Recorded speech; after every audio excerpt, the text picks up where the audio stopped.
All right, my friends, this is a video lecture about the 35th President of the United States, John Fitzgerald Kennedy. John Fitzgerald Kennedy was born into a very wealthy family from Massachusetts. His father, Joe Kennedy Sr., served as ambassador to England during World War II because Franklin Roosevelt trusted him implicitly. Supposedly, the Kennedy family got their money during Prohibition time when Joe Kennedy Sr. was a bootlegger. He ran illegal liquor in from Canada. That's the story anyway. Whether it's true or not, I don't know. Joe Kennedy Sr. had 4 sons and 4 daughters. So daughters married well into other powerful families, and in fact one of the granddaughters of Joe Kennedy married Arnold Schwarzenegger, the movie guy who was also the governor of California. Her name was Maria Shriver. So she was one of the Kennedy granddaughters. So the 4 Kennedy boys, the oldest was Joe Kennedy Jr., because he's the senior, he's the junior, and he was killed as a pilot in World War II. Very tragic. John Kennedy was the second born. The third born, Robert Kennedy, he was also a senator from New York. He served as his brother John's Attorney General of the United States. He ran for president in 1968 on the Democratic ticket and was tragically assassinated in 1968, about maybe 3 months after Martin Luther King was assassinated. He was shot in a hotel in California on a campaign stop. The fourth son, Ted Kennedy, was a real piece of work.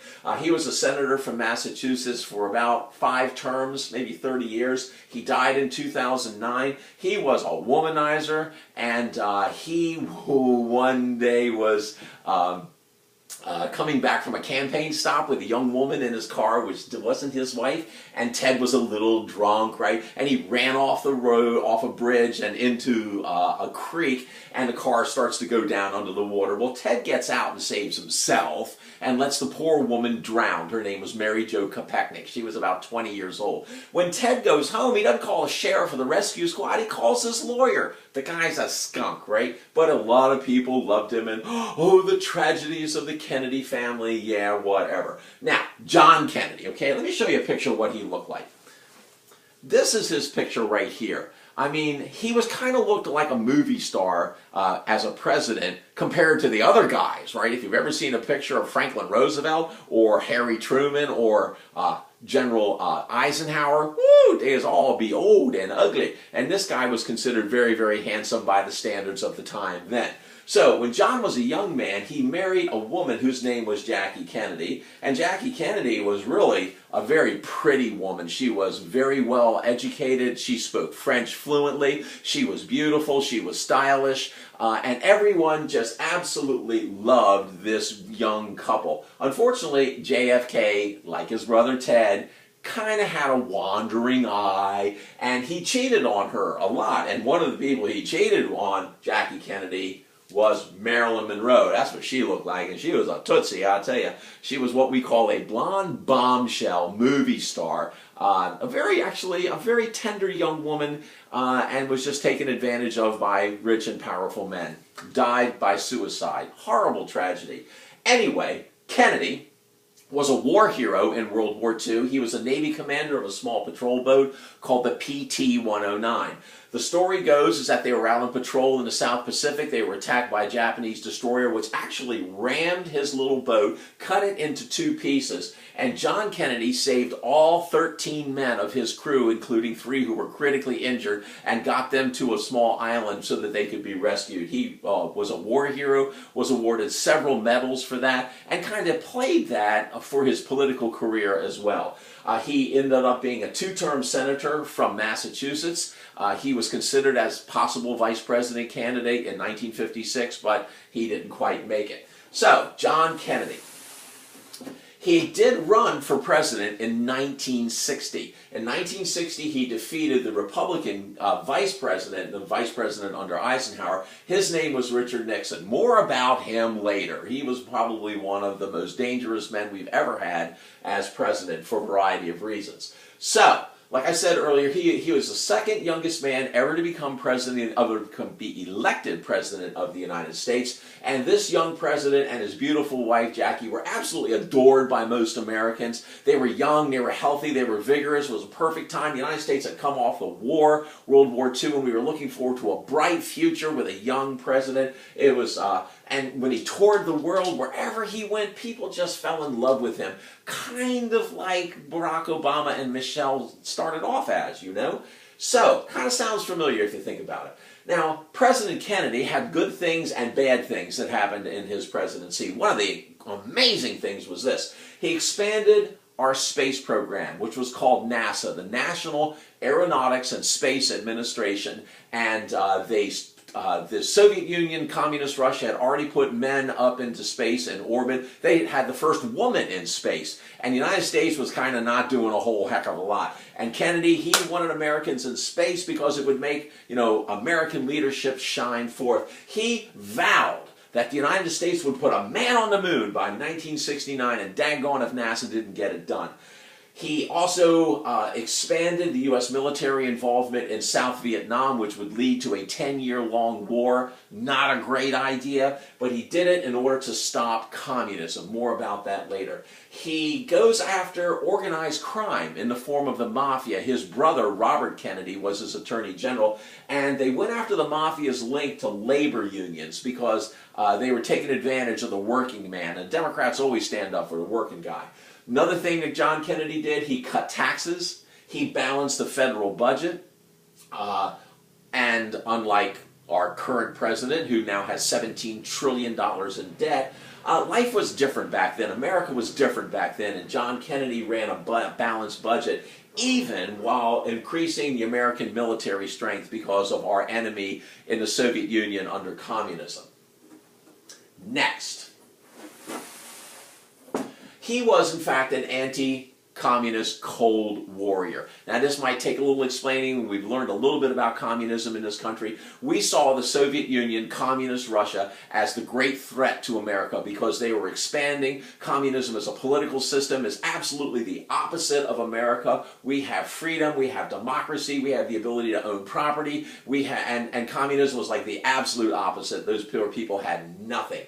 Now, communism was expanding, and it kept taking over more and more countries. And one country it took over was Cuba. Now, Cuba is an island about 90 miles off the southern coast of Florida, so it's like in our backyard. And a guy by the name of Fidel Castro led a communist takeover in Cuba, and they got rid of the old guy whose name was Batista, and he was a so-and-so, he was. But when that happens, the United States decides to try and get rid of communism and get rid of Castro. And so our spy agency, the CIA, the Central Intelligence Agency, you know, nowadays everyone always thinks about the National Security Agency, NSA, you know, tapping our phones and listening in on satellites. Well, the CIA, they're the spooks. They're the ones who do the spies. They do all the dirty work, right? So they try to assassinate Castro a couple of times. Let me show you a picture of Castro. That's what he looks like.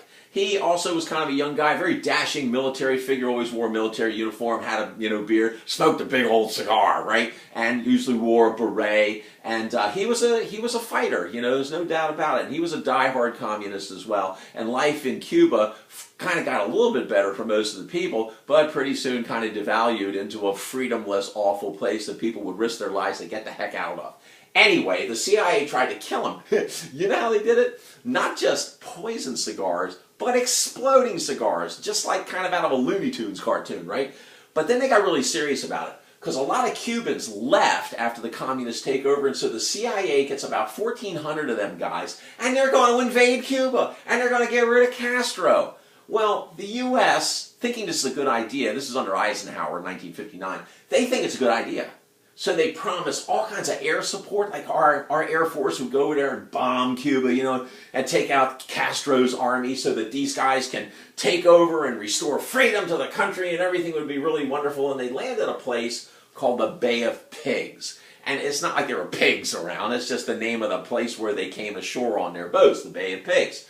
And once they start doing that, this young, vigorous, handsome president kind of goes chicken. They should have called it the Bay of Chickens, right? And he changes his mind. and they don't support these rebels. And Castro's people kill them or capture every single one of them. It was a huge embarrassment for this young president. And it became serious because our enemy, the Soviet Union, their leader was a guy by the name of Nikita Khrushchev. Let me show you a picture of him. He looked like Mr. Potato Head right here, you know. And Khrushchev was an old guy, and he was a diehard communist, and he was convinced that JFK was a weakling because of what he did with Castro. And that was going to be critical in something called the Cuban Missile Crisis. And we're going to learn about that in part 2 because it takes a lot of explaining, right? So, Cuban Missile Crisis, part 2. Anyway, back to the good stuff and bad stuff about the Kennedy administration. Now, John F. Kennedy lets his brother, Robert, who is the Attorney General, take on the lead on civil rights. Now, you remember there's Jim Crow in the South, there's still some lynching, the whole Emmett Till murder. Nothing has really gotten better. Blacks still can't vote. They still can't serve on juries. They still can't buy houses in some places. They can't even ride in buses. You know, all that mess was still going on, right? And they still can't go to school with white people and stuff like that. RFK takes the lead in trying to push for court cases to strike down Jim Crow laws. And the problem was this: John Kennedy pulls him back because he doesn't want to anger Southern Democrats, because the election of 1964 was kind of just around the corner, and John F. Kennedy liked being president. And if he ticked off those Southerners, he wasn't going to get the Democratic nomination, and he wouldn't be able to be president no more. So, John Kennedy, good guy, generally speaking, he screws over the black folk living in the South who got no civil rights, and he does it for political purposes. That's what politicians do, you know what I'm saying? So anyway, let's talk about the end game, because we're going to get back to this in part 2. Okay, here's the tragic deal. On November 22nd, 1963, John F. Kennedy's life came to an abrupt end. He was in Dallas, Texas. He was doing campaign stops. He was doing fundraising. He was mending fences with these Southern Democrats and lining up their support. And he was shot twice while in an open car, and he died in the hospital a couple of hours later. I remember earlier in the school year that I think right around November 22nd, we watched this film of him getting shot, and we talked about some of the conspiracy theories about that. So just as a reminder, he was killed by a guy by the name of Lee Harvey Oswald, who was an ex-Marine and a communist. He was so disgusted with America, he actually goes to the Soviet Union. He lives there for 2 years because he's a commie, right? He comes back. Some people think he came back as a spy. Some people think he came back as a Russian agent. And lo and behold, he ends up shooting John Kennedy.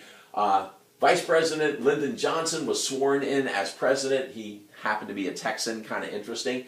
And the nation was absolutely shocked that one guy could kill this young president. I was 10 years old when this happened, and I was in 3rd grade, right? And I remember that just after lunch, and we were out on the playground, and all of a sudden the teachers come running out, and they're crying, and they shovel us all back in, and they bring us into the cafeteria, and there's TVs there, right? And we never had TVs, and we watched the newscast of the newsreader saying that John Kennedy had been killed, and all the adults were boohooing all over the place. My mom and dad were just beside themselves because they voted for John Kennedy. Almost everyone voted for John Kennedy, right? The nation was absolutely shocked that this guy would kill the president.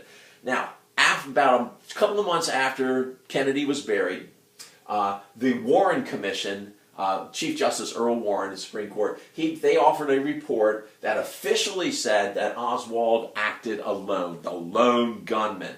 And the conspiracy theories went through the roof because no one could imagine that this guy with an antique Italian rifle could get off 2 shots on a moving target from the 8th floor of a window and nail the guy twice. But you know what? Oswald was a Marine, and the Marines teach their Marines how to shoot.